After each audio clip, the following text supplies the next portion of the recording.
who are helpless. అన్న ఆహారం లేకుండా అల్లాడేటువంటి వాళ్ళకు కొంత ఆహారం అందించండి. Serve food to those who are hungry and who are needy. ప్రపంచమంతా కూడాను ఫుడ్ తోనే ఉంటున్నది head. In fact, the head depends on the food. కనుక ఫుడ్, హెడ్, గాడ్ మూడింటిని ఒకటిగా చేయాలి. As is the food, so is the head. As is the head, so is the God. కనుక మీరు మీ సేవ చేయాలనుకుంటే ఏ సేవనైనా మీకు పరోపకార సంబంధమైన సేవలు చేయండి. Serve others. Whatever service that would help others, be prepared to do that.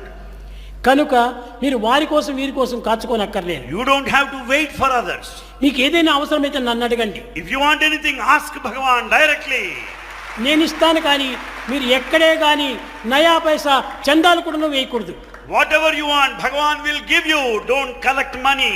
ఈ చందాలకు పోయేదిని ఒక 100 రూపాయలు తీసుకునేదిని 1000 రూపాయలు అడ్వర్టైజ్ చేసేది. You just collect, they give you 100 rupees and give advertisement 1000 rupees worth.